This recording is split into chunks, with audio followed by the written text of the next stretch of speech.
Hello, good afternoon सगळ्यांना. Good afternoon सबको. Thank you very much for joining us today.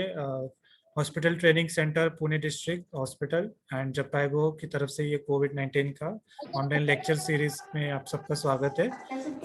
आजचं session घेण्यासाठी आपल्याबरोबर डॉक्टर श्रीलक्ष्मी मॅडम आहेत.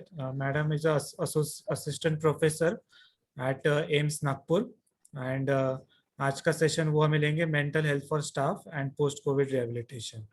तो आई रिक्वेस्ट यू ऑल कि आप ये सेशन अच्छे से अटेंड कीजिए. आपके जो भी क्वेश्चन है आप पूछ सकते हैं मैम को, चैट बॉक्स में भी डालिए या फिर हैंड रेस करके भी पूछ सकते हैं. And ma'am, we are recording this session for as a resource purpose in future. And over to you. Thank you doctor Akash तुमच्या इंट्रोडक्शनसाठी. माझी मराठी तेवढी चांगली नाहीये की मी पूर्ण लेक्चर मराठीमध्ये घेऊ शकते, पण तुम्हाला काय प्रश्न विचारायचे असतील तर तुम्ही कम्फर्टेबली विचारू शकतात. मला कळते, मला जेवढं जमेल मी मराठीमध्ये उत्तर देईल, पण मेजॉरिटी ऑफ माझ्या लेक्चर मी अनफॉर्च्युनेटली टेक्स्ट तर इंग्लिशमध्ये आहे पण बोलणार जास्तपैकी हिंदीमध्ये. सो आय होप तुम्हाला सगळ्यांना कळेल. कधी पण तुम्हाला कुठला प्रश्न असतील किंवा मी खूप फास्ट जात आहे असं काय वाटत असेल तर प्लीज मला you feel free to unmute and मला स्टॉप करा, नाही तर चॅट बॉक्स मध्ये तुम्ही टाका so that I can address accordingly. Questions तुम्ही चॅट बॉक्स मध्ये टाकू शकतात, नाहीतर at the end I think question answer session आहे तर तेव्हा तुम्ही विचारू शकता. Okay, so good afternoon everybody. And एक सेकंड, मी जस्ट स्क्रीन शेअर करते. सो तुमच्यासाठी आजचा माझा पहिला प्रश्न, तुम्ही कसे सगळे आहात? How are you? You can type in your answers in your chat box quickly. तुम्ही अनम्यूट करून पण बोलू शकता. सिस्टर डॉक्टर्स अनम्यूट करून बोला. 3 फाईन मॅम, फाईन. नाही, यातला नंबर सांगा. 1 2 1 3 2 4 5. 1 to 5 मध्ये कुठे आहात तुम्ही आज? 4. ओके, 3 4 5. 5. Okay, good. तर तुमच्यामध्ये मेजॉरिटी लोक ह्या साइड मध्ये आहे जास्त, which is a good thing. म्हणजे तुम्ही माझं लेक्चर ऐकण्यासाठी मूड मध्ये आहात आणि लक्ष देऊ शकता. बरोबर. Okay, thank you.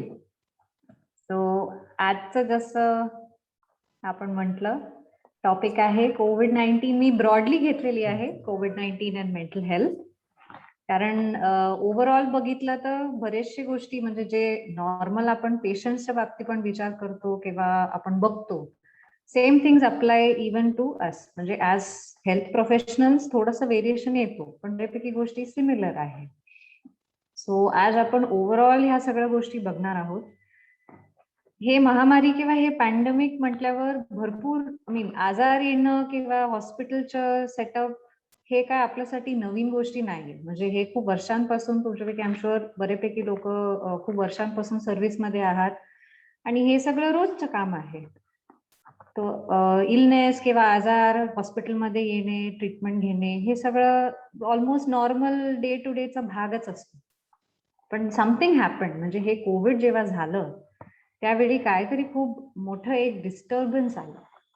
तर हे स्पेसिफिक महामारीच्या बाबतीत काय स्पेशल काय काय डिस्टर्बन्सेस किंवा प्रॉब्लेम्स आहात त्याच्याबद्दल आपण थोडं पहिला बघू. सो दॅट गिव्स थोड़ा सा एक कॉन्टेक्स्ट, मतलब कौन से सेटिंग में हम ये सब चीजें देख रहे हैं उसके बारे में हमें आइडिया आएगा. Some of the common mental health problems जो हम पेशेंट्स में या हॉस्पिटल सेटअप में जो हमें दिखता है, हमारे खुद के बारे में एज फ्रंटलाइन वर्कर्स क्या क्या मेंटल हेल्थ इश्यूज हो सकते हैं, एंड सम सिंपल थिंग्स, मतलब कुछ छोटे छोटे या सिंपल टिप्स जिससे हम ये सब चीजों के साथ डील कर सकते हैं. सो जैसे मैंने बोला, इलनेस या बीमारी ये कोई पहली या नई चीज नहीं है. मतलब dengue, malaria, TB, hypertension, diabetes या कोई मतलब अक्यूट इन्फेक्शन हो या लॉन्ग टर्म ऐसे इलनेसेस, तो ये सब चलते आ रहा है. लेकिन जब कोविड आया तो तो इसमें बहुत सारी नई चीजें इसके साथ जुड़ गई, जिसकी वजह से इसका एक बहुत बहुत लंबा इम्पैक्ट रहा है, एक बहुत लंबा हम सब पे इसका एक असर रहा है, जिसके बारे में हमें थोड़ा सोचना या जानना जरूरी है। तो जब ये बीमारी आई, ऑब्वियसली कोई भी बीमारी जब होती है तो एक डर रहता है कि ये इन्फेक्शन हो जाएगा तो कैसे होगा, क्या होगा, बीमारी के क्या लक्षण होंगे, उसके वजह से हमें क्या तकलीफें आ सकती है। ये तो नॉर्मल कोई भी बीमारी में भी होता है, लेकिन कोविड के मामले में ये थोड़ा ज्यादा लेवल पे था, क्योंकि इसके बारे में हमें कुछ जानकारी नहीं है, हम इसके बारे में कुछ नहीं जानते थे जब ये बीमारी आई।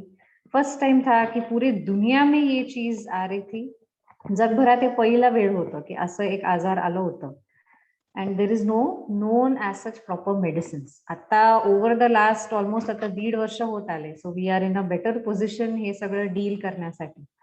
पण जेव्हा हे सुरुवात झाली होती, at that time right from testing to treatment, सगळं एक खूप मोठं प्रश्नचिन्ह होतं. It was a big question mark. आपल्याला काहीच माहिती नव्हतं. So that made the fear of falling in, म्हणजे बीमार होने की जो डर रहता है वो और ज्यादा इस वजह से बढ़ गया, along with fear of death. मतलब इस बीमारी में बहुत ज्यादा, स्पेशली शुरुआत में जो चीजें आई थी, जो न्यूज में दिखे थे, बार बार वही सब चीजें कि कुछ इलाज नहीं है तो मरने के ज्यादा चांसेस है, सीवियरिटी के ज्यादा चांसेस है, जिस वजह से मरने का भी डर जो है वो मन में पैदा हो गया.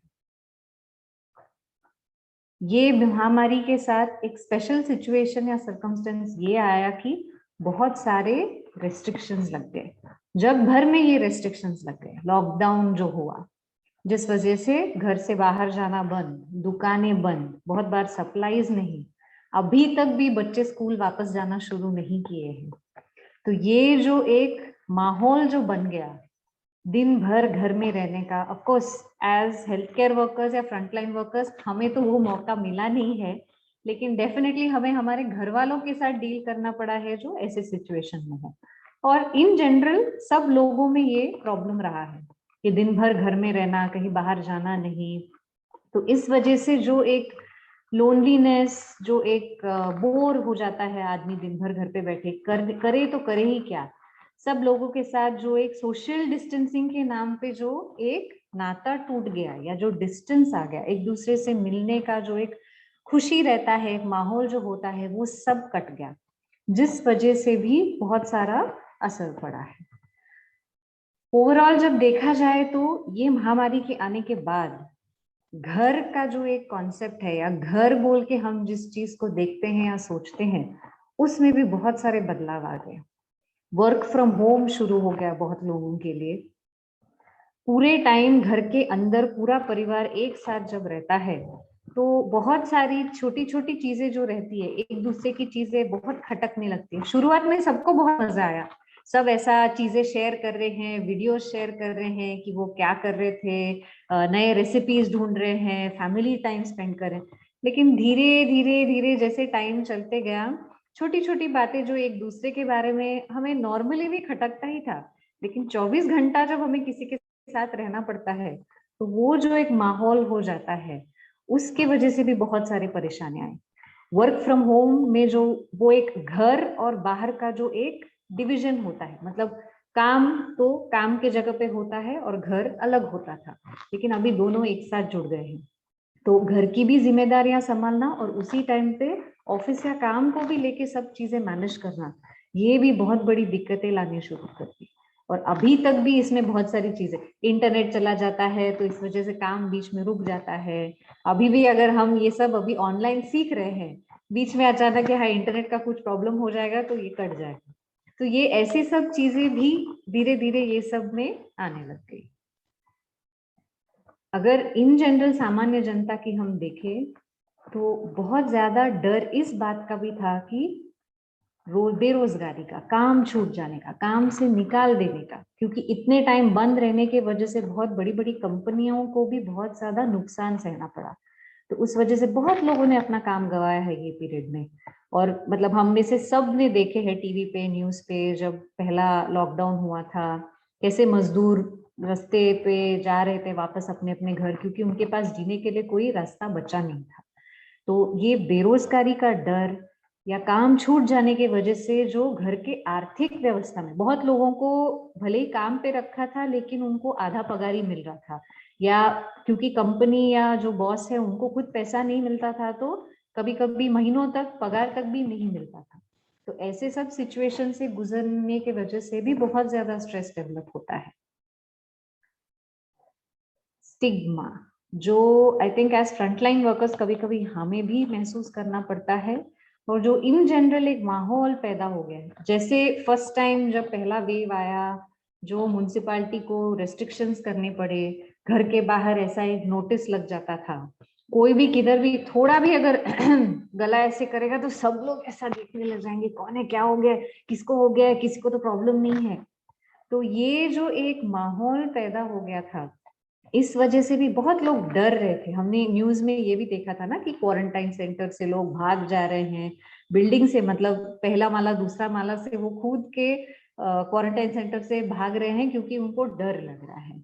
और जो नॉर्मली हम एक दूसरे के घर पे जाने के लिए या रिश्तेदारों के घर पे जाने के लिए कभी ज्यादा सोचते नहीं थे, अभी ऐसा जब हो जाता है तो कभी कभी सवाल पैदा हो जाता है। भले ही गवर्नमेंट के नियमानुसार या जो उन्होंने इंफॉर्मेशन दिया है उसके अनुसार 14 दिन 17 दिन वो पीरियड क्रॉस हो गया तो इंसान नॉन इन्फेक्टिव हो जाता है, डरने की जरूरत नहीं है।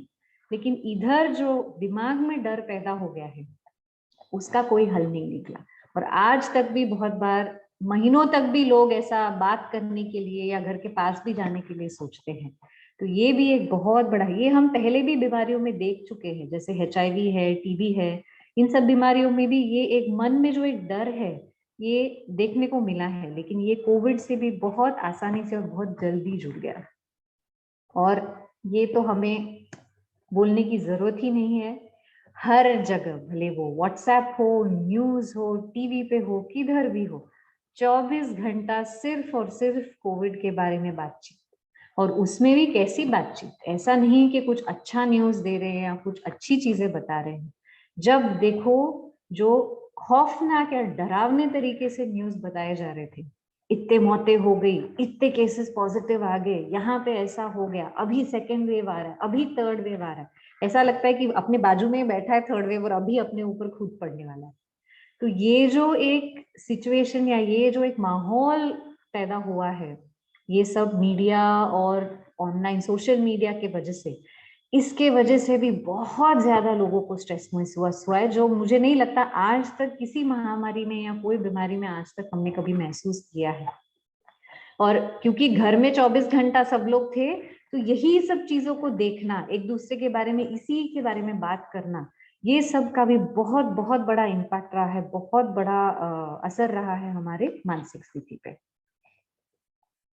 तो ये सब कारण और ये सब चीजों हमने देखा जिसके वजह से बहुत ज्यादा हमारे दिमाग पे जो है प्रेशर बढ़ सकता है, स्ट्रेस लेवल बहुत ज्यादा बढ़ सकता है, और इसके बनते हुए सब पे कहीं ना कहीं मे बी कुछ लोगों में कम तरीके से, कुछ लोगों में ज्यादा, लेकिन कहीं ना कहीं हम सबके जीवन में कोविड के आते से बहुत सारे बदलाव और उसके नतीजे से बहुत सारा असर तो पड़ा ही है।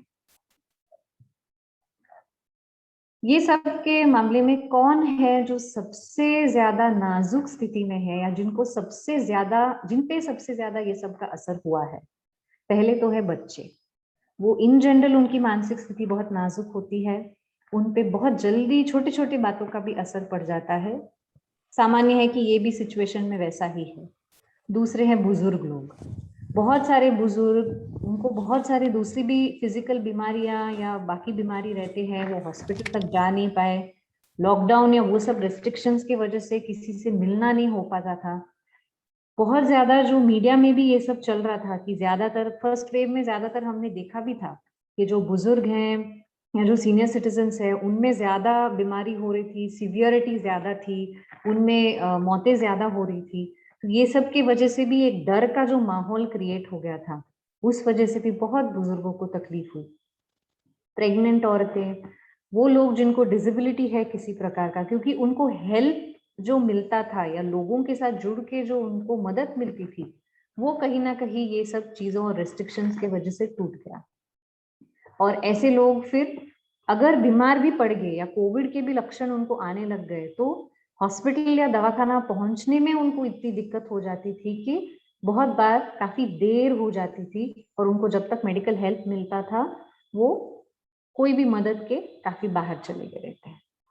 जो बेघर है या होमलेस है, जिनका आर्थिक स्थिति जो है वो बहुत कम साइड पे है, जैसे मजदूर है या जो रोजगार डेली वेज जो काम करते हैं उनके लिए, जो माइनॉरिटीज है जिनका ज्यादा कोई सुनता नहीं है, जैसे ट्राइबल एरियाज है या ऐसे वाले जो लोअर इनकम के लोग हैं उनको, जिनको दूसरे प्रकार के क्रॉनिक मेडिकल कंडीशंस जो है हमारे, जैसे हाइपरटेंशन है, डायबिटीज है, जिनको हार्ट की बीमारियां हैं, तो ऐसे सब मेडिकल कंडीशंस कितना हमने देखा है ना न्यूज में, या हमने सुना भी होगा हमारे कोई ना कोई जान पहचान वाले के बारे में जिनको हार्ट अटैक आ गया था लेकिन एम्बुलेंस अवेलेबल नहीं था उस टाइम पे, या फिर उस टाइम पे कुछ ना कुछ प्रॉब्लम चल रहा था, या वो हॉस्पिटल जहाँ पे वो पहुंचे वहां पे कोविड सेंटर था तो इमीडिएट उनको अटेंशन नहीं मिल पाया।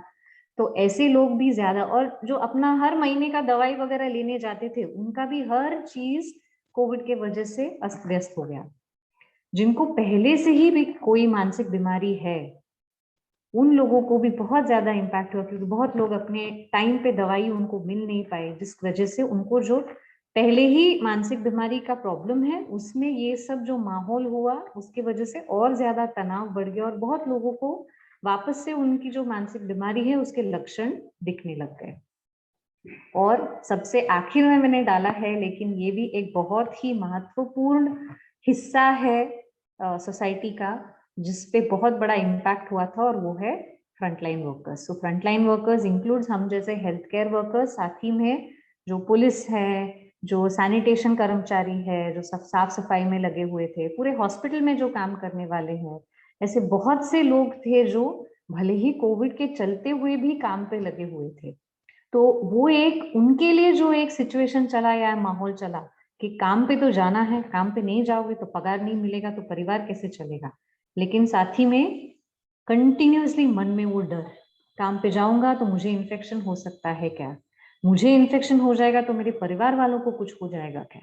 तो ये चीज के चलते हुए इन पे बहुत बहुत असर पड़ा है, और अभी भी आगे जाके हमें अभी भी दिखने को मिलेगा कि ये चीजें कैसे, क्योंकि लगभग 1.5 साल से कंटिन्यूअसली काम चल रहा है। जो फ्रंटलाइन वर्कर्स है वो कंटिन्यूअसली काम पे है, उनको ना छुट्टी मिली है ना ऑफ मिलता है। पहले शायद लोगों को वेकेशन वगैरह भी मिलते थे, अभी वैसी सब चीजें भी बंद हो गई है। तो ओवरऑल ये सारे जो ये लिस्ट में जो मैंने आपको लोग बताए, ये सामान्य जनता पे भी असर तो पड़ा ही है, लेकिन ये लोग ऐसे ग्रुप को बिलोंग करते हैं जिन पे ज्यादा ये सब का उनके मानसिक हालत पे ज्यादा असर पड़ा है। अब हम कुछ टाइम के लिए आते हैं हॉस्पिटल में। आप सब हॉस्पिटल में काम कर रहे हो, अगर आप हॉस्पिटल में अलग अलग सेटिंग्स में हो, कुछ लोग आप नॉर्मल अभी के लिए तो क्योंकि केसेस थोड़े कम हो गए तो शायद लोगों के नॉर्मल ओपीडीज वगैरह भी शुरू हो गए हैं, एम आई राइट? या अभी भी सब लोग सिर्फ कोविड में ही है? सिस्टर्स बोलिए, आता सगळे कोविड मध्येच आहे का दुसऱ्या ठिकाणी तुमची पोस्टिंग आहे? कोविड मधलंच कोविड मध्येच आहे। रोटेशन मध्ये असतं का डेली बेसिस वर असतं? रोटेशन वर आहे सर, 15-15 दिवसाच। ओके आमच्याकडे ओके, सो मेजॉरिटी तुम्ही कोविड मध्ये आहात, मोस्ट ऑफ यू आप कोविड में हो। तो कोविड के चलते हुए जो हॉस्पिटल्स है, जो सेटिंग्स में हम देखते हैं जो पेशेंट्स आ रहे हैं, अलग अलग तरीके की प्रॉब्लम्स है, अलग अलग तरीके के मानसिक हालत हमारे सामने आ सकते हैं। कुछ पेशेंट ऐसे हैं जिनको पहले से भी जो है कोई मानसिक बीमारी थी, कोई मानसिक बीमारी थी जिसका इलाज चल रहा था उनका, तो कोविड के चलते हुए जब वो दवाखाना में आते हैं या तो उनको दवाई मिली नहीं रहती है, या कोविड के बीमारी की वजह से भी वो खाना नहीं खा रहे हैं या गोली नहीं खा रहे हैं, इस वजह से उनका ट्रीटमेंट रुक जाता है, जिस वजह से उनके लक्षण वापस आ सकते हैं। कभी कभी कोविड के ट्रीटमेंट के लिए जो हम दवाइयाँ देते हैं उसका और इनके जो पहले से दवाइयाँ चल रही हैं इन दोनों के बीच में प्रॉब्लम हो सकता है। जैसे हम ईसीजी चेक करते हैं ना पेशेंट्स में, क्योंकि क्यूटी इंटरवल बढ़ सकता है ऐसे पेशेंट्स में जिनका ट्रीटमेंट चल रहा है, जैसे रेमडेसिविर है या बाकी दवाइयां जो कोविड के लिए हम देते हैं। तो कुछ साइकेट्री के भी दवाइयां हैं जिनका क्यूटी इंटरवल से कनेक्शन है। तो ईसीजी में प्रॉब्लम्स आ सकता है अगर एक ही टाइम पे कोविड का भी ट्रीटमेंट चल रहा है और ये साइकेट्री की भी दवाइयां चल रही हैं। तो ये एक सेट ऑफ लोग है, मतलब ऐसे पेशेंट है जो जिनका हिस्ट्री है, जिनको पहले से कोई साइकेट्रिक या कोई मानसिक बीमारी है जिसका उनको इलाज या तो चल रहा है या फिर पास्ट में चल चुका है, और यहाँ पे जब वो हॉस्पिटल में आते हैं तो उनके लक्षण कभी कभी बढ़ जाते हैं। तो ये एक प्रकार का ग्रुप है। दूसरा है जो नॉर्मल है, जब एडमिट होते हैं उन्हें उस टाइम पे कोई प्रॉब्लम नहीं रहता है, लेकिन जैसे जैसे हॉस्पिटल में उनका टाइम गुजरते रहता है वैसे वैसे हमको कुछ लक्षण दिखने लग जाते हैं, कोई मानसिक स्थिति से हमें प्रॉब्लम महसूस होता है। और तीसरा ग्रुप जो है वो हॉस्पिटल में थे, उनका सब ट्रीटमेंट खत्म हो गया, वो डिस्चार्ज भी हो गए और घर चले गए हैं। उसके बाद उनको धीरे धीरे या फिर हॉस्पिटल के स्टे के एंड में शेवटी त्यांना हळूहळू काय काय त्रास व्हायला लागते। So this is generally what we label और कॉल एज पोस्ट कोविड। ठीक है, तो हे दिस इज बेसिकली 3 अलग अलग प्रकार के ग्रुप्स या पेशेंट्स आप लोगों ने देखा होगा या देख सकते हैं जब आप हॉस्पिटल में काम कर रहे हैं। तो मैंने आपको बता दिया कि जिनको पहले से कोई मानसिक बीमारी है उनमें हम क्यों या किस वजह से उनके तकलीफ वापस बढ़ सकते हैं। जो नए सिरे से जिनको प्रॉब्लम शुरू होता है या फर्स्ट टाइम जिनको हॉस्पिटल में कोई मानसिक प्रॉब्लम दिखने लग जाते हैं, इसमें भी अलग अलग तरीके के प्रॉब्लम्स रह सकते हैं। सबसे कॉमन जो हमें दिखने मिलता है वो है हेल्थ रिलेटेड एंजाइटी, मतलब उनके बीमारी के बारे में या उनके शरीर के बारे में बहुत ज्यादा चिंता हो जाती। ऐसे पेशेंट्स रहेंगे जो छोटी छोटी बातों के लिए बार बार आके आपको चीजें बोलते रहेंगे कि मुझे बुखार जैसा लग रहा है, आप टेम्परेचर चेक करोगे नॉर्मल रहेगा लेकिन फिर भी नहीं ऐसे अंदर से मुझे बुखार जैसा लग रहा है, ये आप ऐसे क्यों, ये दवाई कौन सा दे रहे हो, ऐसे दे दोगे तो कुछ प्रॉब्लम तो नहीं हो जाएगा, इससे कुछ रिएक्शन तो नहीं हो जाएगा। बहुत बार हम ऐसे पेशेंट से बहुत परेशान हो जाते हैं क्योंकि हमारा काम का घाई चल रहा रहता है, हम एक बेड से दूसरे बेड हमारा चल रहा है और उसके बीच में 10 बार ये बुलाते रहेंगे, कुछ ना कुछ बोलते रहेंगे। तो इनके मन में जो है कोविड के प्रति और बीमारी के प्रति और उनके बॉडी के बारे में जो चिंता है ये बहुत ज्यादा हो जाता है, जिस वजह से ऐसे सब ये सवाल पूछते रहते हैं और इतना सब उनको प्रॉब्लम रहता है। ये ऐसे लोग नहीं रहते जो पहले बहुत ज्यादा सोचते थे लेकिन अभी के सिचुएशन में उनको ऐसे विचार आने लग जाते हैं। ये है हेल्थ रिलेटेड एंजाइटी। इसके अलावा काफी लोगों में डिप्रेशन और एंजाइटी, डिप्रेशन यानी उदासीनता और एंजाइटी यानी चिंता, ये भी बहुत लोगों में दिखने मिलता है। क्यों, आपको क्या लगता है? नॉर्मल आपण दवाखान्यात भरती होतो तर तेव्हा भरपूर पेशंटला नाही होत ना, म्हणजे उदासीनता नाही दिसत, पण कोविडच्या सिच्युएशन मध्ये भरपूर लोकांमध्ये हे दोन्ही प्रॉब्लेम्स दिसतात। तुम्हाला काय वाटते, काय कारण असू शकतात?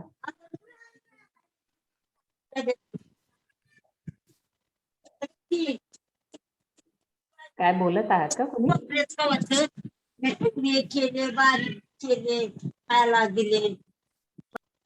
सिस्टर्स, मॅडम ने प्रश्न विचारलाय, कोविडच्या पेशंटला डिप्रेशन सारख्या गोष्टी का होतात, तुम्हाला काय वाटतं? तुमचा अनुभव शेअर कराल का? हाँ, yes Londhe madam. Fear of death and feeling guiltiness. Why only with me? अच्छा, म्हणजे माझ्यासोबतच काय हे होत आहे किंवा मलाच हे त्रास का झालं असं म्हणताय तुम्ही? ओके, आणि बाकी fear of कोणाला? death. Fear of death, okay. ते एस्पेशली कोविडच्या बाबतीत कसं हॉस्पिटलमध्ये असताना समोरच कोणी ना कोणी दिसतात, कोणावर रिससिटेशन सुरू असते, काय ना काय होत राहते आणि बरेचदा एवढं पटापट गोष्टी होतात की आपल्याकडे वेळ पण राहत नाही की स्क्रीन आणा, सगळ्या गोष्टी जसं आपण नॉर्मली वॉर्डमध्ये काय झालं आपण जसं करतो वॉर्ड किंवा ओटी किंवा आयसीयू मध्ये, तशी सिच्युएशन बरेचदा कोविडमध्ये आपल्याला होत नाही. एक तर स्टाफ कमी राहतात आणि वेळ नाही राहत, पटापट खूपदा वन आफ्टर दी अदर असं डेथ होतात. तर त्यामुळे पण पेशंटला खूप जास्त ते मनात एक भीती बसून जाते. आणखीन काय तुम्हाला आणखीन काय गोष्टी वाटते का, काय फॅक्टर वेगळं आहे का? म्हणजे नॉर्मली कोणी पेशंट आजारी पडला आणि दवाखान्यात ऍडमिट झालं आणि लोनलीनेस एक फॅक्टर असू हो. रिलेटिव्हला भेटायला परवानगी नाहीये. येस, ते खूप इम्पॉर्टंट फॅक्टर होऊन जाते कोविडच्या बाबतीत. कारण आपण पहिला जसं कोणी पॉझिटिव्ह झालं तर पहिला गोष्टी आपण काय करतो, आयसोलेशन, वेगळं होऊन जावं, रिलेटिव्ह जवळ राहू नका, त्यांच्याशी अजिबात संपर्क ठेवू नका, ताट सुद्धा म्हणजे जेवणाचं सुद्धा काय असेल तर तुम्ही हात लावू नका. हे सगळ्या गोष्टीमुळे ते एक तर मनात एक भीती बसते की माझ्यामुळे माझ्या कोणी परिवारामध्ये किंवा कोणाला झालं का, एस्पेशली जेव्हा परिवारमध्ये कोणी असं वयोगटात जास्त असले किंवा वृद्ध असले तर मग माझ्या कारणामुळे माझ्या आई वडीलला झालं का किंवा माझ्या सासू सासऱ्याला झालं का. सो मेरे वजह से दूसरों को हो रहा है क्या, ये एक बहुत बड़ा डर रहता है. और रिलेटिव्ह पासून पूर्णपणे कॉन्टॅक्ट कट होऊन जातात. बरेचदा स्मार्टफोन नसतात. किती वेळा वॉर्डमध्ये आम्ही पाहिलेलं आहोत की वयस्कर माणूस असतात, त्यांना फोन वापरायची म्हणजे स्मार्टफोनची त्यांना माहिती नाही, कॉल सुद्धा कसं उचलायचं त्यांना माहिती नाही. So they cannot even talk to the relative, म्हणजे कोणासोबत बोलणं होत नाही, कनेक्शन एकदम तुटून जाते. तो this is one major reason why बरेचसे कोविडचे पेशंट्स मध्ये आम्हाला डिप्रेशन आणि अँझायटीच्या लक्षणं दिसून येतात. एकटे तुम्ही दिवसभर एक कमरामध्ये सुद्धा स्वतःला फॉरगेट दिवसभर म्हणजे 1-2 तास तरी स्वतःला बंद जर ठेवला ना तुम्ही, तर तुम्हालाही हळूहळू काही ना काही डोक्यात विचार सुरू होते. कारण we are such social people की आपण असं एकदम वेगळं झालो ना तर आपल्यानी ते होत नाही. तर बरेचसे पेशंट मध्ये आपल्याला असं लक्षणं दिसून येते. काय सिंपल गोष्टी पण असू शकते, म्हणजे फक्त झोप येत नाही किंवा फक्त थोडं चिडचिड वाटते. म्हणजे क्लिनिकली आपण त्यांना डिप्रेशन किंवा अँझायटी मध्ये बसू शकत नाही, ते क्रायटेरियामध्ये ते बसत नाही. पण हे छोटे छोटे प्रॉब्लेम्समुळे बरेचदा ट्रीटमेंटमध्ये अडचणी येतात. झोप जर व्यवस्थित होत नाही तर माणसाच्या शरीराला आराम भेटत नाही. तर त्यामुळे कसं आहे, जेवढं त्यांची रिकव्हरी असते ते पिरियड वाढून जाते. कारण त्यांना ते रेस्ट भेटत नाही तर ऑटोमॅटिकली रिकव्हरी पिरियड वाढते. तसंच चिडचिडपणा असला तर मग ट्रीटमेंटला ते कोऑपरेट करत नाही. तुम्ही त्यांना काहीतरी समजवण्याचा प्रयत्न करत आहात, त्यांना ऐकायचं नसते, ते उलट काहीतरी जबाब देणार किंवा ऐकणार नाही, तुम्हाला 10 प्रश्न उलट विचारतील. तर ह्यामुळे ट्रीटमेंटमध्ये बरेचदा अडचणी होते. तर हे बाकीचेही काय छोटे छोटे स्ट्रेसमुळे किंवा आपण मानसिकतावर जे इम्पॅक्ट होतो, जे असर होतो, त्याच्याशी संबंधित काय सिम्पटम्स पण असू शकतात. काय पेशंट्स असे असतात ज्यांना जे ऑलरेडी व्यसनाधीन असतात, म्हणजे घरातून किंवा यायच्या आधी ऑलरेडी त्यांच्या कंटिन्यू कुठलं व्यसन सुरू राहते. दारू असू शकते, तंबाखू, बाकीच्याही गोष्टी असतात, पण कॉमनली आपल्याला दारू दिसायला मिळते. तर दारू ते घेत असतात, कंटिन्यू सुरू राहते, डिपेंडेंट असतात आणि मग सडनली ते दवाखान्यात आले, ते सगळं कनेक्शन तुटते आणि मग काय होते, त्यांना विड्रॉल येते. विड्रॉलचे सिम्पटम्स आले तर मग त्याच्यामुळे कधी कधी अग्रेसिव्ह होऊन जातात, चिडचिड होते, त्यांना क्रेविंग वाटते, तलप येते त्यांना पिण्याची किंवा ते नशा घेण्याची, त्याच्यामुळे चिडचिड करतात. आणि विड्रॉल कधी कधी जसं दारूच्या आहे तर त्या विड्रॉलमुळे त्यांना डेलिरियम येऊ शकते, कन्फ्युज्ड होऊ शकतात, ते आकडी येऊ शकते, सीजर्स येऊ शकतात. तर हे सगळं कॉम्प्लिकेशन्स आणखीन वाढून जाते. एंड ऑफ लाईफ क्रायसिस म्हणजे जे एस्पेशली वयस्कर आहात किंवा जे पेशंट्स कॉन्शियस असतात ना, बरेचदा आपण इव्हन NIV वर लावतो त्यांना. NIV माहिती आहे ना तुम्हाला सगळ्यांना, युअर ऑल युझिंग इट. तर NIV वर लावतो तर पेशंट बेशुद्ध नसतात. इंट्युबेट करताना ऍटलीस्ट आपण सेडेट करतो, पण NIV वर असताना दे आर कॉन्शियस. तर त्यांना ते समजत आहे की हळूहळू त्यांचे ऑक्सिजन लेवल कमी होत झालंय, हळूहळू त्यांची परिस्थिती किंवा त्यांची कंडिशन खराब होत चाललंय. तर मग त्यावेळी ते एक धडपड जे होते, म्हणजे मला मरायचं नाही, मला मरायचं नव्हतं, मी दवाखान्यात आलो होतो बरं व्हायला, पण इथे येऊन काय होत आहे माझ्यासोबत मला काय कळत नाही. आणि भरपूर काय गोष्टी घरी आपण अर्धवट सोडून आलेलं असतो. तर त्या वेळात ते मनामध्ये जे प्रश्न येतात त्यांना असं म्हणजे एकदम हेल्पलेस वाटू लागते की माझ्या घरच्यांची पण बोलणं होत नाही, आणि जेव्हा NIV वगैरे लावलेलं असतं तर बरेचदा कम्युनिकेट पण करता येत नाही, बोलता येत नाही.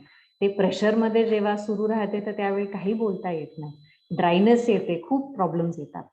तर तसे सिच्युएशन मध्ये त्यांच्या मनामध्ये भरपूर मरण्याच्या बाबतीत किंवा डेथ रिलेटेड, आणि मी जेव्हा आयुष्यभरात मी काय केलेले आहे, म्हणजे व्हॉट हॅव आय अचीव, मेरे जीवन में मैंने क्या सिद्ध किया है या क्या अचीव किया है, ऐसे सब भी सवाल उनके मन में आने लग जाते हैं. तो ये भी बहुत बार उनको अफेक्ट करता है. अक्यूट स्ट्रेस रिएक्शन्स किंवा पोस्ट ट्रॉमॅटिक स्ट्रेस, ज्यावेळी जसं मी म्हटलं की समोर असं कंटिन्युअसली डेथ्स होत आहे, पेशंटला इंट्युबेट करतात, कोणीतरी जर पहिल्यांदा दवाखान्यात येत आहे तर त्यांच्यासाठी हे किती एकदम खतरनाक दृश्य असेल, तुम्ही विचार करा. आपण मेडिकोज आहोत, आपल्याला सवय आहे हे सगळं बघण्याची आणि करण्याची, पण आपल्याला सुद्धा कोविडच्या चालताना किती इफेक्ट झालेला आहे ह्यामुळे. कारण दुसऱ्या कुठल्याही आजारामध्ये एवढं सडन डेथ्स आणि एवढं सगळं पटपट डिटिरिएशन होणे आपण पाहिलेलं नाही, जे कोविडमध्ये आपल्याला दिसू येत आहे. तर अशी सिच्युएशन्स असताना बरेचदा पेशंटमध्ये, आता समोर एक डेथ झाली तर त्यांना कसं रिॲक्ट करायचं ते खूप पटकन घाबरून जातात, त्यांना काही सुचत नाही. अशा सिच्युएशन्स मध्ये खूप अक्यूट स्ट्रेस मध्ये चालले जातात. तर असेही सिच्युएशन्स असू शकते. आणि काय काय वेळात पेशंट घरी गेल्यानंतर पण त्यांना झोप येत नाही, ते हे सगळं गोष्टी आठवत राहतात, आणि त्यांना बरेचदा ते जे दृश्य घडलं होतं ते वारंवार त्यांच्या डोळ्यांसमोर येते. त्याला आपण PTSD म्हणतो, म्हणजे पोस्ट ट्रॉमॅटिक स्ट्रेस डिसऑर्डर. तर हे काय काय गोष्टी असतात जे पहिल्यांदा आपल्याला असे पेशंट मध्ये, जे नॉर्मल म्हणजे दवाखान्यात येताना एकदम नॉर्मल होते, पण आल्यानंतर त्यांना असे प्रॉब्लेम्स उभं झाले. खाली बस. तर तुम्ही काय करू शकता अशी केसेस मध्ये? जेव्हा पेशंट येत आहे तुमच्याकडे, कोविडचे पेशंट आहे, पण त्यांच्या मानसिक स्थितीच्या बाबतीत तुम्हाला काय करता येतं? तर पहिला तर स्क्रीन करा. तुम्ही पेशंटची बोलताना, हिस्ट्री विचारताना, तुम्ही कुठलाही अगोदरच्या काही मानसिक आजार असतील तर त्याच्यासाठी तुम्ही विचारू शकता, आणि सध्या त्यांची मानसिक स्थिती कशी आहे त्याच्या बाबतीत पण तुम्ही प्रश्न विचारू शकता. तर हे ऍक्च्युली मी जे इथे टाकलेले आहे, दिस इज निम्हॅन्सचं एक स्क्रीनिंग टूल आहे.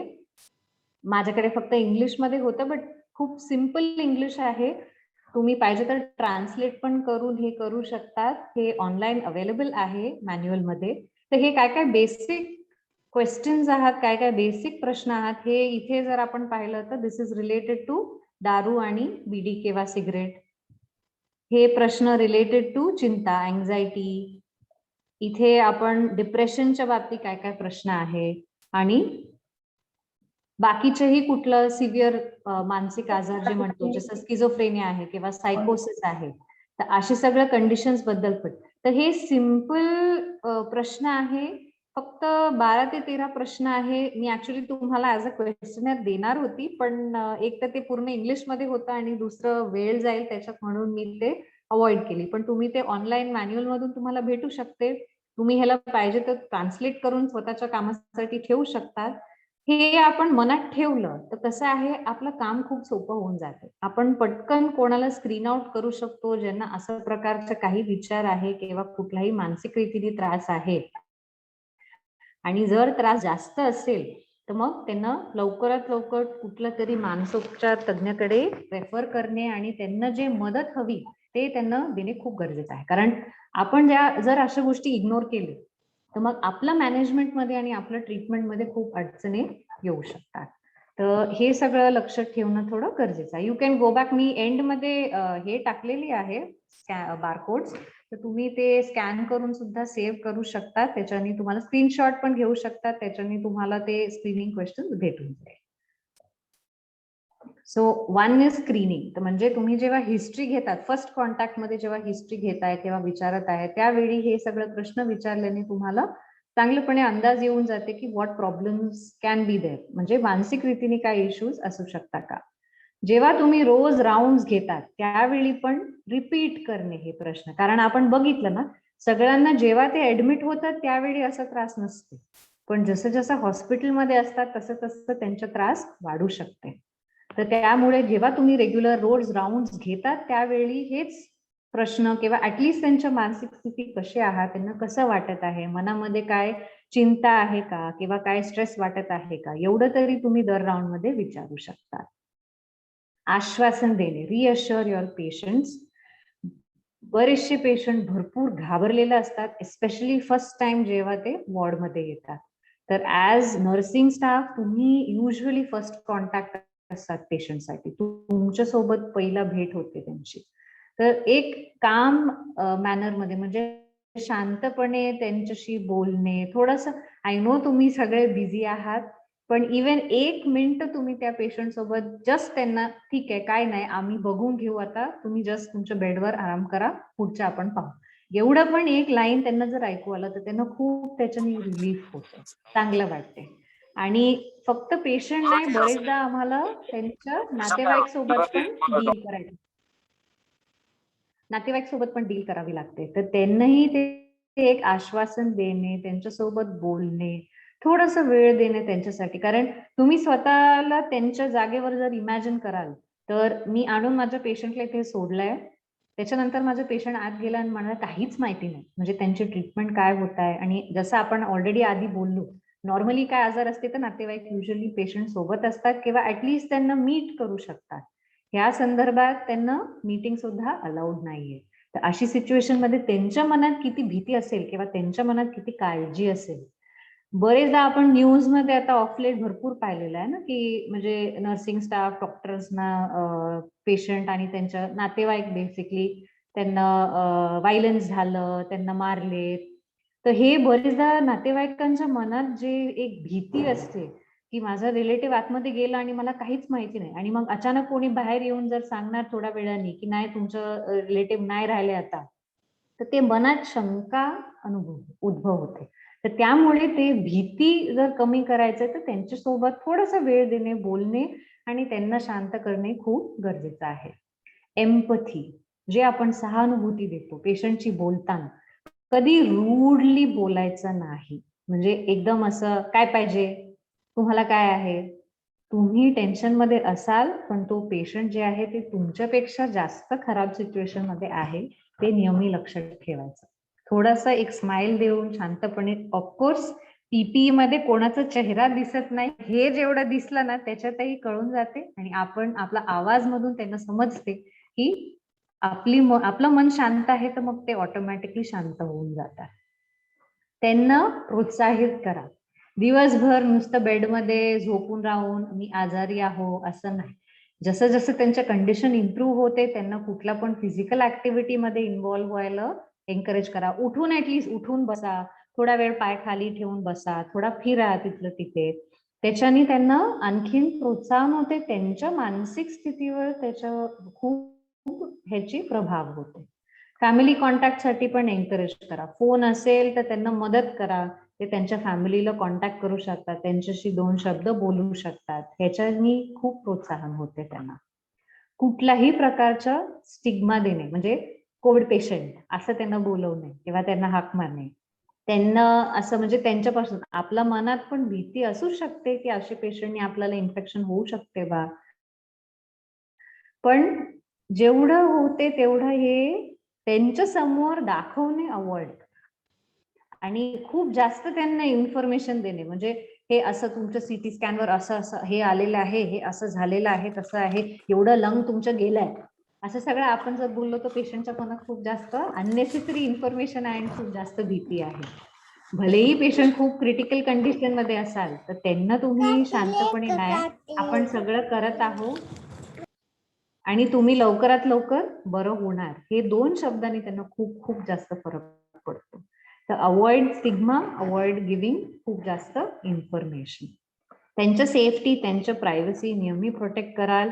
जेव्हा तुम्ही त्यांचं बेड केअर करत आहात तर त्यावेळी बरेचदा स्क्रीन वगैरे वापरा, त्यांना जे प्रायव्हसी, कारण पेशंट भरपूर वेळा कॉन्शियस असतात, त्यांचे डायपर बदलण्यात येते, त्यांना स्पॉन्जिंग करण्यात येते, अशा सिच्युएशन्स मध्ये त्यांच्या प्रायव्हसी प्रोटेक्ट करणं खूप गरजेचं आहे. दे कॅनॉट स्पीक, म्हणजे ते बोलता येत नाही त्यांना त्या वेळात, पण जे त्यांना अनुभव होते जर आपण ह्या सगळ्या छोटे छोटे गोष्टीबद्दल आपण केअर केलं तर ह्याच्या खूप ह्याच्यावर ह्याची इफेक्ट दिसू शकतात.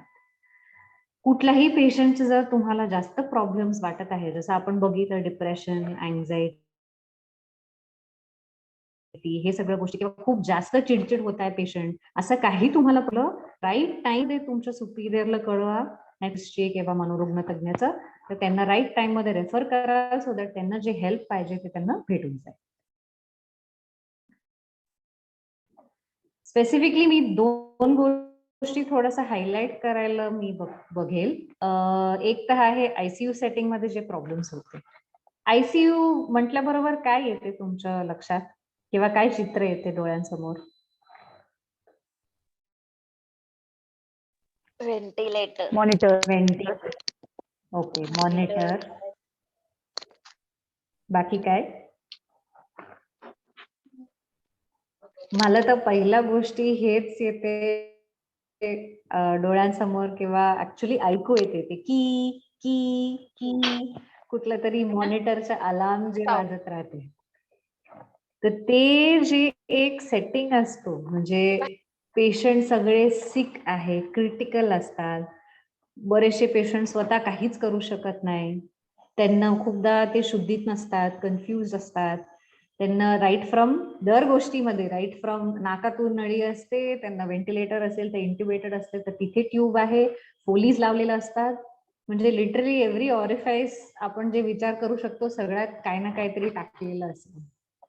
म्हणजे ते ज्या लेवलचं जे सेटअप आहे, आणि आयसीयू किंवा क्रिटिकल केअर म्हटल्याबरोबर सिरियस पेशंट्स, आणि सिरियस पेशंट्स म्हणजे स्पेशली कोविडच्या बाबतीत आपण बघितलेलं आहो की डेथ, पटपट पटपट कधी कधी एकच्या नंतर एक असं डेथ होत राहतात डोळ्यांसमोर. तर हे जे आयसीयू सेटिंगचा माहोल आहे, आणि जनरली आयसीयू म्हटल्याबरोबर युजली आर्टिफिशियल लाईट्स असतात, खिडकी वगैरे राहत नाही, तर किती वाजले, काय टाइम आहे, आपण स्वतः सुद्धा आतमध्ये गेले तर आपल्याला जोपर्यंत नेक्स्ट ड्युटी शिफ्टवर जे आले आणि ते म्हणतात अरे टाइम झालं, तेव्हा आपल्याला कळते की एवढं तास झालं. जेव्हा खूप जास्त थकून जातो त्यावेळी आपल्याला विचार येते की अरे किती वेळ झाला मी काम करत आहे. तर ते एक सेटिंग जे आहे जिथे आपल्याला काही सेन्सरी कळत नाही, ते सेटिंग मध्ये पेशंट्सलाही खूप जास्त त्रास होते.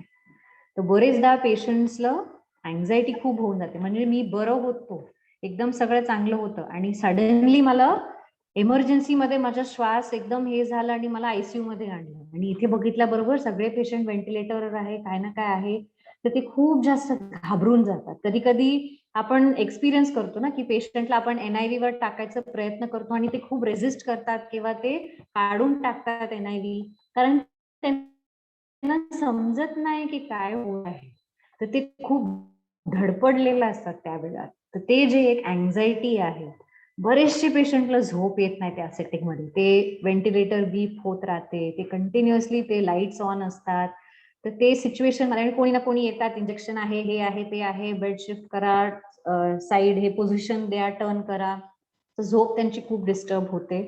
ते माहोल मुले पण खूप डिप्रेशन येतात.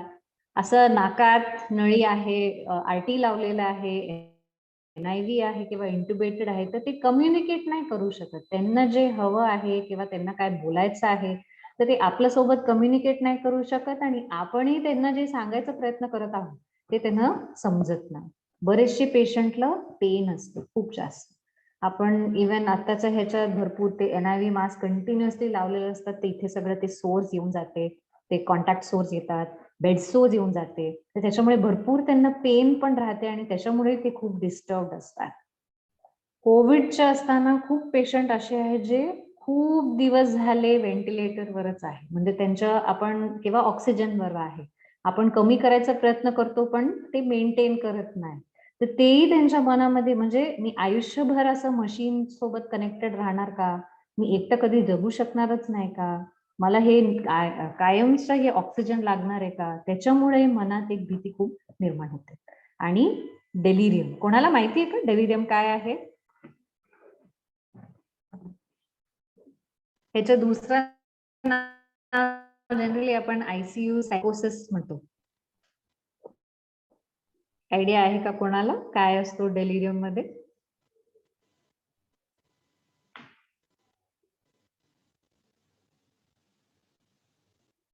ओके, डेलिरियम म्हणजे जनरली ते एक कन्फ्युजनल स्टेट असते, म्हणजे त्यांना कन्फ्युजन मध्ये राहतात ते, त्यांना समजत नाही ते कुठे आहे, ते किती दिवस झाले त्यांना इकडे येऊन, त्यांच्या सोबत कोण आहे. तर बरेचदा त्यांना असं वाटते ते घरी आहे, नाहीतर त्यांना असं वाटते ते कुठेतरी शेतात आहे किंवा बाहेर आहे. ते उठून जायचा प्रयत्न करत असणार, किंवा तुम्ही त्यांना इंजेक्शन IV लाईन वगैरे काढून टाकतात, उठून असं पडणार वॉर्डमध्ये, किंवा व्हेंटिलेटर किंवा NIV लावलं असेल तर ते सगळं काढून टाकणार. ते कन्फ्युज होतात, त्यांच्यासोबत तुम्ही बोलायचा प्रयत्न केला तर त्यांना काही समजत नाही, आणि त्या कन्फ्युजन मध्ये बरेचदा ते अग्रेसिव्ह सुद्धा होऊन जातात. तुम्ही सगळ्यांनी पाहिलं असेल, म्हणजे कोविड मध्ये काम करता म्हणजे ICU सेटिंग मध्ये असे पेशंट भरपूर आहेत, तर त्यांच्या कॉन्शियस लेवल पण फ्लक्च्युएट होत राहतात. कधी कधी ते एकदम अलर्ट राहतात, कधी कधी एकदम असं झोपेसारखं ड्राउझी राहतात, कधी खूप चिडचिड असणार, कधी एकदम शांत राहणार. तर हे फ्लक्च्युएशन खूप होत राहते. आणि काय काय असे पेशंट मध्ये त्यांना हॅल्युसिनेशन पण होतात, म्हणजे जे आपण म्हणतो भ्रम, त्यांना ऐकू येते, म्हणजे कोणीच नाही तरी त्यांना आवाज ऐकू येते, किंवा काहीतरी असं चित्र दिसतात, किंवा कोणीतरी आहे असं वाटते त्यांना, ज्याच्यामुळे त्यांना मनात खूप भीती होऊन जाते. तर हे जे कन्फ्युज्ड स्टेट आहे, जे गोंधळलेलं राहतात, ह्याला आपण म्हणतो डेलिरियम, किंवा ह्याचं दुसरं नाव आहे ICU सायकोसिस. मी थोडासा लवकर करते, मला 10 मिनिटाच आहे, असं वॉर्निंग बेल आलेलं आहे. तर ICU सायकोसिस बरेचदा ह्याचे भरपूर रिस्क फॅक्टर्स असतात, पण मेनली जे वयस्कर पेशंट आहे त्यांच्यामध्ये जास्त आपल्याला दिसू येते, आणि हे युजली मेडिकल कंडिशन्सची रिलेटेड असतात. तर ज्यांना इलेक्ट्रोलाइट इम्बॅलन्स आहे, सोडियम लेवल, पोटॅशियम लेवल वगैरे कमी आहे, किंवा ज्यांना ऑलरेडी डिमेन्शिया आहे, विसराळूपणाचे जे त्रास आहे, त्यांच्यामध्ये हे जास्त दिसून येते. तर आपल्याला हे प्रायमरी ह्याचं कारण काय आहे ते शोधून ट्रीटमेंट करणं पहिला गोष्टी आहे, पण त्यांच्या बिहेवियर मॅनेज करणं खूप इम्पॉर्टंट आहे. तर बरेचदा आपण त्यांना सेडेट करतो, म्हणजे काहीतरी औषध किंवा हे देऊन त्यांना शांत करतो, सो दॅट ते स्वतःला किंवा दुसऱ्याला काही नुकसान पोहोचू शकत नाही. आणि डेलिरियमच्या बाबतीत नेहमी prevention is better than cure, म्हणजे रेग्युलरली पेशंटला ओरिएंट करत राहणे, की एवढं दिवस झाले तुम्ही दवाखान्यात आहात, तुम्ही हॉस्पिटलमध्ये आहात, सध्या तुम्ही बरे आहात, तुम्हाला आता तर काय जास्त त्रास नाही, आणि त्यांना कॉन्स्टंटली दिवस रात्र कळवणे. हे सगळं छोटी छोटी गोष्टी आहे. आपण त्यांच्या इलेक्ट्रोलाइट्स वगैरे रिपोर्ट्स बघत राहणे, कुठेही आपल्याला थोडं जर इम्बॅलन्स दिसलं तर ते लवकरात लवकर करेक्ट करणे, ह्या सगळ्या गोष्टींनी आपण प्रिव्हेंट करू शकतो, कारण एकदा डेलिरियम सेटिंग झालं तर त्याला खूप वेळ लागते. दुसरा एक महत्वाची गोष्टी आहे सुसाइडॅलिटी. काय काय पेशंट्स मध्ये सुसाइड आयडियाज येऊ शकतात, किंवा आत्महत्येचे विचार असू शकतात, किंवा ते दवाखान्यात असताना आत्महत्याचे प्रयत्न सुद्धा करू शकतात. तर आपल्याला काय काय त्यांच्यामध्ये चेंजेस जर आपल्याला दिसलं, तर एक तर आपल्याला पेशंट खूप जास्त घाबरलेलं किंवा खूप जास्त ॲजिटेटेड, म्हणजे एकदम इरिटेटेड दिसले, किंवा खूप स्ट्रेसमध्ये दिसत आहात, असे पेशंट मध्ये रिस्क असू शकते. किंवा पेशंट एकदम असं, म्हणजे मला एकदम एकटेपणा वाटत आहे, मला असं वाटत आहे की आता आयुष्यात काहीच नाहीये, सगळं संपलं, पुढे काहीच होणार नाही माझं, मी काहीच कामाचं नाही राहिलं, हे जे एक होपलेसनेस किंवा वर्थलेसनेस जी असते, त्यांच्या मनामध्ये जर ते असं काय बोलायला लागलं, मला असं वाटत आहे की जगून काय उपयोग नाही, आता मेलं तर बरं, असे जे सुसाइड आयडिएशन्स असतात किंवा त्याच्याबद्दल ते बोलतात, हे पेशंट्स डेफिनेटली रिस्क मध्ये असतात. काय काय त्यांच्या बिहेवियरमुळे पण आपल्याला सूचना भेटू शकते. खूप जास्त चिडचिड करणे किंवा खूप मूड स्विंग्स असणे, ज्यांना व्यसनच्या काय हे आहे, तर त्याच्यामध्ये खूप जास्त व्यसन करायला सुरुवात केले, किंवा जेवत नाही, झोपत नाही बरोबर, हे सगळं चेंजेस जे असतात, हे सगळ्या गोष्टी जेव्हा आपल्याला कोणामध्ये दिसते, तर आपल्याला थोडंसं अलर्ट राहावं लागते. सुसाइडच्या बाबतीत मनात एक विचार ठेवावा लागतो. जाऊ गादीवर खेळ. आणि असे पेशंट मध्ये त्यांच्यासोबत बोलणे, काय काय रिस्क फॅक्टर्स जे आहे कोविडच्या बाबतीत, जसं त्यांनी कोणी फॅमिली मेंबरला लूज केलं आहे कोविडमध्ये, किंवा त्यांचं जॉब गेलेला आहे, किंवा ते बेरोजगार आहे, पैशाचं काय प्रॉब्लेम झालेला आहे, हे असे सगळे सिच्युएशन्स आहे जे रिस्क असू शकते पेशंट्स मध्ये who may think of attempting suicide. तर त्यांच्यासोबत बोलणे, त्यांना वेळ देणे, त्यांचं हे जर तुम्हाला असं वाटलं की कोणी पेशंट असं बोलत आहे किंवा नॉर्मली बोलत होते एवढं दिवस, आता अचानक एकदम गप्प झाले, जास्त काय बोलत नाहीये, तर असे पेशंट मध्ये हे प्रश्न विचारणं खूप महत्वाचं आहे. आणि त्यांना थोडंसं सांत्वना देणे, मी आहे तुमच्यासोबत, I am here to help. ऐकून घेणे, त्यांना असं हे करून नाही की हे असं विचारतं काय नाही, हे असं काय नाही होत, सगळं बरं होऊन जाईल, तसं नाही. म्हणजे हे कठीण वेळ आहे, पण हे वेळ पण कधी ना कधी जाईल, तुम्ही बरं होणार, सगळं गोष्टी बरं होईल, हे असे त्यांना सांगणं आणि त्यांच्या वरी शेअर करणं गरजेचं आहे. सपोर्टिव्ह राहणं गरजेचं आहे. असे जर कोणी पेशंट तुमच्या नजरात आहे तर त्यांना कॉन्स्टंट सुपरविजनची गरज आहे. म्हणजे 24 तास कोणी ना कोणी नर्सिंग ऑफिसर त्यांच्यावर लक्ष ठेवणं गरजेचं आहे. कुठल्या तरी सायकॅट्रिस्टकडे किंवा डॉक्टर्सकडे त्यांना इमिडिएटली अलर्ट करणं गरजेचं आहे, कारण कधी पण ते पेशंट असं काय अटेम्प्ट करू शकतात.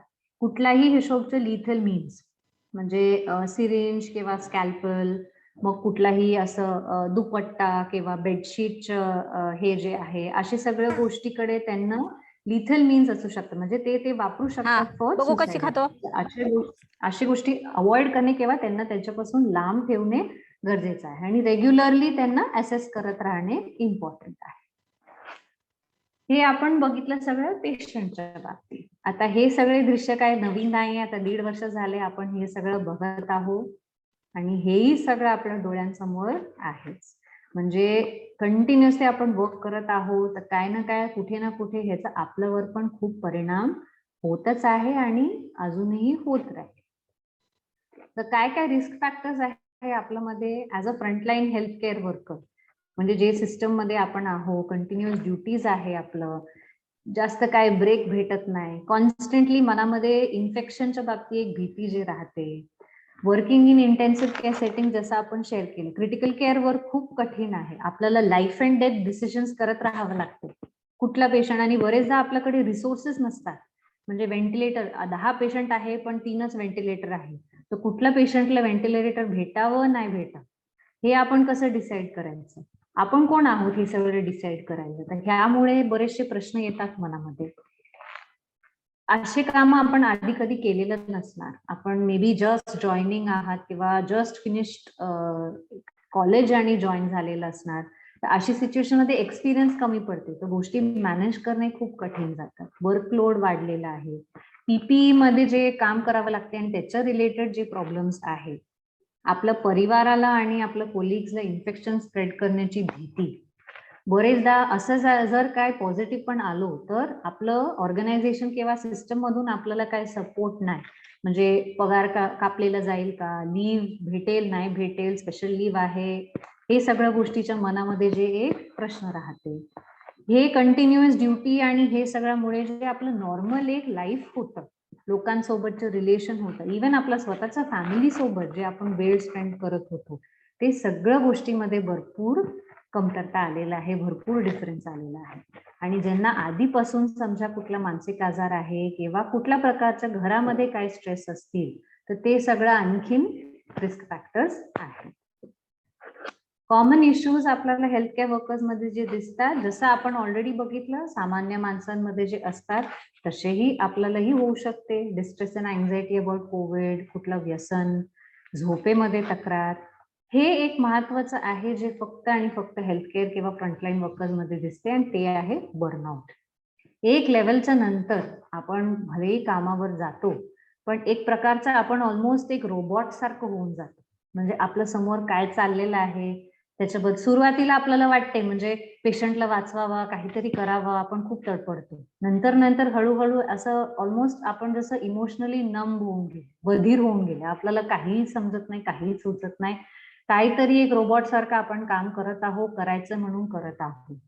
अशी सिच्युएशनला आपण बर्नआउट म्हणतो. आणि बरेचदा बर्नआउटशी रिलेटेड डिप्रेशन असू शकते किंवा सुसाईडचेही विचार येऊ शकतात, म्हणजे आता काही असं जगून उपयोग नाही, ह्याच्यापेक्षा मी मेलं तर बरोबर, तर असे विचार येणे आणि सुसाईडचे थॉट्स खूप कॉमन आहे. 33% ऑफ हेल्थ केअर वर्कर्स मध्ये काय ना काही मेटा अनालिसिसचे डेटा आहे, काय ना काय अशा प्रकारच्या मेंटल हेल्थ इश्यूज आलेले आहेत. आणि सुसाईड म्हटलं की जसं आपण ऑलरेडी पाहिलेलं आहे, it is an emergency. Management लेवलवरून काय काय गोष्टी आपण करू शकतो, पण सिन्स तुम्ही सगळं लोअर लेवलवर आहे तर मी हे स्किप करेल. पण बेसिकली हे आहे की रेग्युलर मीटिंग्स ठेवणे, सुविधा देणे, ज्याच्यानी आपल्याला काय जर प्रॉब्लेम असेल तर आपण त्याला समोर प्रोव्हाइड करू शकतो, त्याच्याबद्दल बोलू शकतो आणि काय त्याच्यावर उपाय निघू शकते, त्यासाठी मीटिंग्स करणे रेग्युलरली, ब्रेक्स देणे. आणि कोविडच्या बाबतीत कसं आहे, खूप फ्रिक्वेंटली इन्फॉर्मेशन चेंज होत राहते. जर आठवड्यात किंवा 15-20 दिवसांनी काही ना काही नवीन इन्फॉर्मेशन येते, प्रोटोकॉल येते, तर अशी गोष्टी सगळ्यांसोबत शेअर करणे आणि अप टू डेट राहणे खूप गरजेचं आहे. काय काय ह्याच्यात आम्ही जे सेल्फ हेल्प ग्रुप्स जे म्हणतो, म्हणजे तुम्ही ग्रुपमध्ये कम्फर्टेबली बसून शेअर, जसं आमच्या हॉस्पिटलमध्ये आम्ही आश्वास म्हणून एक ऑनलाईनचं स्टार्ट केलं होतं, जिथे नर्सिंग स्टाफ आणि डॉक्टर्स जे एक्सपिरियन्सेस होतात, जे अनुभव, कारण ह्याच्यामधून बऱ्याचशा गोष्टी आपण दुसऱ्यांसोबत शेअर करू शकत नाही. दुसऱ्या लोकांना म्हणजे आपल्या फॅमिलीला वगैरे हे समजणारही नाही आणि आपल्याला त्यांना ते भार द्यायचं नसतं. तर आपण ऍज अ ग्रुप जे इमोशनली आपल्याला त्रास होतो ते आपण शेअर करून आपलं मनाला जरा मोकळं करून घेतलं तर खूप मदत होते. तर हे सेल्फ हेल्प ग्रुप्स एक आहे जे तुम्ही तुमच्या लोकल लेवलवर विचार करू शकता, तुमच्या हॉस्पिटलमध्ये किंवा डिस्ट्रिक्टमध्ये तुम्ही असे काय स्टार्ट करू शकतात त्याच्याने. कारण दिस इज अ मॅरेथॉन, म्हणजे हे काय असं शॉर्ट हे नाही आहे की थोडा दिवस झाले आणि झालं. आता 1.5 वर्ष झाले आणि आणखीन किती खालचं घे दिवस उचलून. जाणार आहे आपल्याला माहिती नाही. तर म्हणून हे काय काय गोष्टी आपण स्टार्ट करू शकतो ज्याच्याने आपल्याला हेल्प होईल. सेल्फ केअर ह्या सगळ्या बाबतीत खूप महत्वाचं आहे. एक रोजचं रुटीन ठेवणे, जेवढं जमेल तेवढं. शिफ्ट ड्युटी असेल तर कठीण आहे, पण ऍटलिस्ट त्याच्यामध्ये जेवढं जमेल, ज्या वीकमध्ये आपल्याला ऑफ असतो त्या वीकमध्ये ऍज मच एज रुटीन ठेवणे, आपलं नातेवाईक, आपलं फ्रेंड्स, त्यांच्यासोबत आपलं कंटिन्युअस कॉन्टॅक्ट मध्ये राहणे, टच मध्ये राहणे, स्वतःला ब्रेक्स देणे. ब्रेक म्हणजे खूप मोठा वेळ किंवा खूप असं मी वेकेशनवर चालले जाईल तसं नाही आहे. तुम्ही दिवसात इव्हन 5 मिनिट स्वतःला जर देऊ शकता, फोन बाजूला ठेवा, जिथे बसलेला आहे तिथे फक्त डोळे बंद करून थोडंसं स्वतःला एक 5 मिनिटं, कोणाचं किटकिट नाही, कोणाचा विचार नाही, काय नाही, 2 मिनिट किंवा 5 मिनिट पण स्वतःला जर तुम्ही असे ब्रेक्स दिले तर त्याच्याने खूप तुमच्या मानसिक स्थितीवर खूप फरक पडतो आणि खूप मदत होते. जेव्हा वेळ भेटेल तेव्हा काम सोडून, काम आहे, कामात आहे, कामाच्या जागावर तुमचं काम सोडा, घरी गेल्यानंतर काहीतरी तुम्हाला ज्याच्याने मदत होईल किंवा ज्याच्याने मजा येते, आनंद वाटते, असे कुठलं तरी छंद करावे किंवा कुठलं तरी इव्हन सिम्पल तुमच्या मुलं आहे त्यांच्यासोबत थोडंसं तुम्ही वेळ स्पेंड केलं तर त्याच्यात पूर्ण वेळ त्यांच्यासोबत घालणे. म्हणजे ते करताना इकडे फोनमध्ये मेसेज पाहणे किंवा तिकडे काहीतरी कोण बोलत आहे, काय डिस्कस करत आहे, तसं नाही. ते 10 मिनिटं तर 10 मिनिटं पूर्णपणे त्याला देणे, अशी गोष्टींनी खूप हेल्प होते. रेग्युलर एक्सरसाइज जेवढं जमेल, वेळ आहे तर ऍटलिस्ट एक, काही नाही तर एक वॉक, तुम्ही एक 15-20 मिनिटासाठी एक वॉकला जाऊ शकतात, फिरायला जाऊ शकतात. ज्यांना माहिती आहे किंवा ज्यांना प्रॅक्टिस करण्याची सवय आहे किंवा तुम्ही नवीन पण शिकू शकतात. आजकाल भरपूर ऑनलाईन अशी सुविधा उपलब्ध आहे फ्री क्लासेस साठी फॉर योगा, मेडिटेशन. तुम्ही जर रिलिजियस ह्याच्यात आहे, म्हणजे पूजा करणे किंवा प्रेयर्स मध्ये तुम्हाला विश्वास आहे तर ते पण गोष्टी आहे ज्याच्याने आपल्याला सेल्फ केअर होते. म्हणजे आपलं स्वतःला जे वेळ भेटते ते खूप महत्वाचं आहे आणि स्वतःसाठी आणि फॅमिलीसाठी नेहमी वेळ द्या आणि वेळ ठेवा. हे काय काय असं सिंपल चेकलिस्ट सारखं पण तुम्ही, आपल्याला ना कसं आहे वारंवार हे गोष्टी स्वतःला आठवण करून देणे गरजेचं आहे. तर असं काहीतरी तुम्ही लिस्ट बनवून चिटकू शकतात, त्याच्यावर तुम्ही टिक करू शकतात की आज मी हे केलेलं आहे किंवा हे करायचं बाकी आहे. बर्नआउट जेव्हा होते तर त्या बाबतीत काय काय आहे, पण हे थोडस वेळ लागेल. तर हे कोणाला जर प्रश्न असेल तर मी ह्याच्यावर डील करते स्पेसिफिकली. मेनली आपलं इमोशन्स कसं डील करायचं आणि काय प्रॉब्लेम असेल तर त्याला आपल्याला, धुतलेले कपडे आहेत ते. नुसतं चिंता करणे किंवा वारंवार तेच गोष्टी बोलत राहण्यामध्ये काय हेल्प नाही होत. तर आपल्याला त्याच्या काहीतरी एक सोल्युशन काढणे आणि पुढे जाणं खूप गरजेचं आहे. जर कोणाला वारंवार सुसाइडल आयडियाज येत आहे, व्हायलेंट होत आहे किंवा खूप चिडचिड करत आहे, तुम्हाला माहिती आहे किंवा दिसत आहे, आयदर तुम्ही स्वतः करत आहात किंवा तुमचं कोणी कोलिग असं आहे ज्यांना कंटिन्युअस आता म्हणजे आधी पित नव्हते किंवा कमी होतं पण आता खूप जास्त दारू पिताय किंवा ड्रग्ज घेताय. कंटिन्युअसली रडणे आणि डिस्ट्रेस्ड वाटणे, कधी कधी कुठलं काय असतं व्यवहार त्यांचं खूप बदलून जाणे, म्हणजे एकटं बडबडत आहे किंवा एकटं काहीतरी हसत आहे, कामामध्ये काय ना काय कारणामुळे सुट्टी घेत राहणे, कामावर येणं नाही व्यवस्थित, त्यांच्या काम करण्याच्या पद्धत मध्ये काय कमतरता दिसणे, आणि जे बेसिक मी सांगितलं सेल्फ केअर आणि ह्या सगळ्या गोष्टी केल्यानंतरही जर तुम्हाला कंटिन्युअसली बेचैन वाटत आहे किंवा उदास वाटत आहे किंवा मरण्याचा विचार येत आहे, तर मग हे सगळे कंडिशन्स मध्ये जस्ट बेसिक लेवलवर नाही होणार. तुम्हाला कुठल्या तरी सायकॅट्रिस्ट किंवा सायकॉलॉजिस्ट थेरपिस्ट कडे जाणं गरजेचं आहे. आजकाल जर तुमच्या लेवलवर म्हणजे तुमच्या गाव किंवा डिस्ट्रिक्टच्या लेवलवर अवेलेबल नसते तर टेलिसायकॅट्रीच्या मुळे म्हणजे थ्रू फोन किंवा व्हिडिओ कन्सल्टेशन तुम्ही कुठे ना कुठे रीच आउट करू शकतात आणि तुम्हाला मदत भेटू शकते. तर असे काय जर कंडिशन असाल तर प्लीज बसू नका असंच गप्प, हेल्प अप्रोच करा. मी एंड मध्ये माझा ईमेल ऍड्रेस पण टाकलेला आहे, माझा ओपीडीचा फोन नंबर आहे. कोणाला काय वाटलं तर तुम्ही फोन करून मदत घेऊ शकता. माझ्याकडनं जेवढं होऊ शकते मी हेल्प करेल, नाही तर भरपूर ऑनलाईन कन्सल्टेशन करणारे सायकॅट्रिस्ट सुद्धा उपलब्ध आहे, तुम्ही कोणाशीही मदत घेऊ शकता.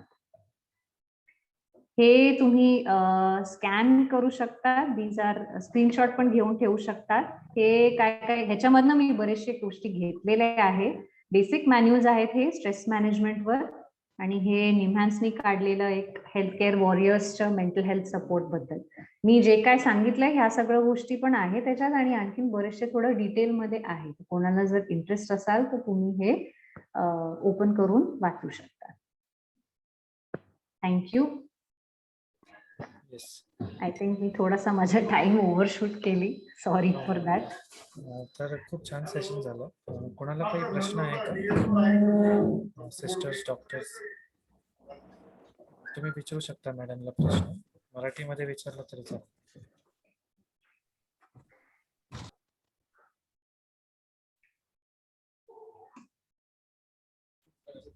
Okay. The recording has stopped. So thank you madam for this nice session. We have recorded this session आणि हे सेशन आपण YouTube वरती पण अवेलेबल करू आणि तुमच्या सगळ्यांबरोबर लिंक शेअर करू. मॅडमने खूप चांगल्या शब्दांमध्ये मराठीमध्ये खूप छान लेक्चर घेतलं आणि याचा नक्कीच आपल्याला फायदा होईल. आणि thank you very much ma'am again from Jhpiego आणि district hospital Pune. If you have the time आणि सगळ्यांना जर सगळ्यांची जर हे आहे तर एक जस्ट 1 मिनिट मी थोडासा रिलॅक्सेशनचं हे करू शकते का, म्हणजे it is something that will help you practically. थोडंसं हे आहे. Yes, yes. Everybody is okay, we can just do that for just a minute. हो मॅडम. मी इन्स्ट्रक्शन्स देते तुम्हाला, त्या हिशोबाने तुम्ही जस्ट फॉलो कराल. कुठेतरी एक सेफ जागामध्ये तात्पुरता आहे नो, काय काय लोक तुम्ही मूव्ह करत आहात कुठेतरी बाहेर वगैरे आहात, पण जस्ट फॉर नाव तुम्ही कुठे एक जागेवर थांबून जा फॉर अ सेकंड. बसू शकता तर बसून जा, नाहीतर उभं राहून पण करू शकता तुम्ही. जिथे आहात तिथे कम्फर्टेबली उभं राहा किंवा बसाल. तुम्हाला कम्फर्टेबल असाल तर तुम्ही डोळे बंद करू शकतात, नाहीतर डोळे बंद करून जर काही त्रास होत असेल किंवा तुमचं सराउंडिंग कम्फर्टेबल नाहीये तर तुम्ही डोळे उघडं पण ठेवू शकता. आरामात जिथे बसलेला आहे तिथे रिलॅक्स्ड बसाल. तुमचा एक हात तुमच्या पोटावर ठेवा आणि जसं तुम्ही श्वास घेत आहात तसं श्वास घेणं कंटिन्यू ठेवा.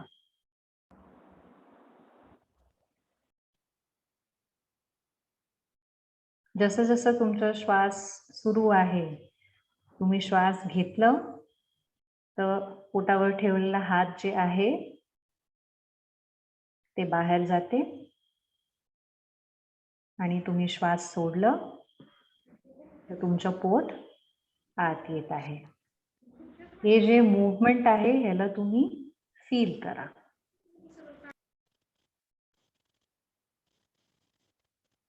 हळूहळू तुमचा श्वास आणखीन स्लोली घेत राहा. मी तुम्हाला काउंट देते, त्या हिशोबाने तुम्ही श्वास घ्या.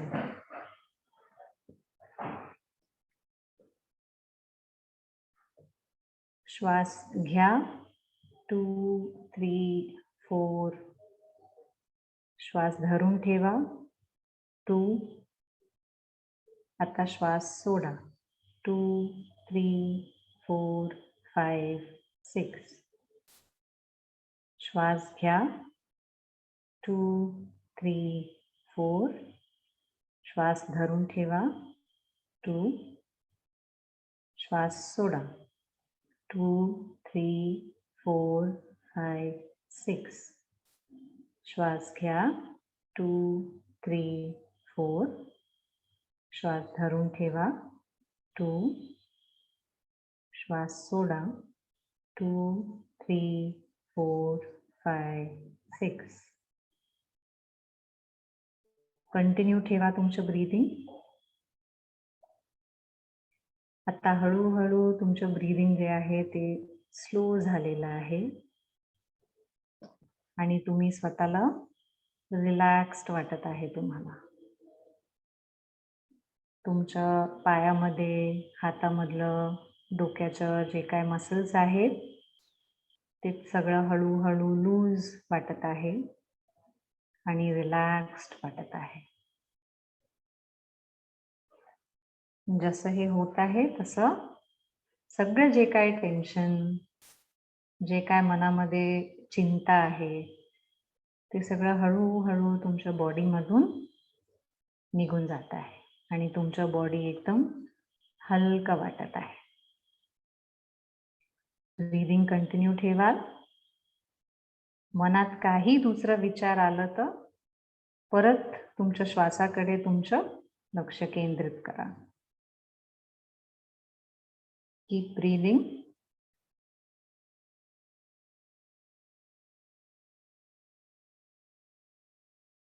ते रिलॅक्स्ड जे फीलिंग आहे त्याला एन्जॉय करा.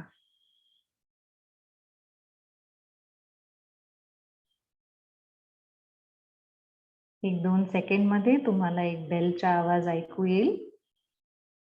ते आवाजानंतर तुम्ही हळू तुमचे डोळे उघडू शकता. तोपर्यंत ब्रीदिंग कंटिन्यू ठेवा.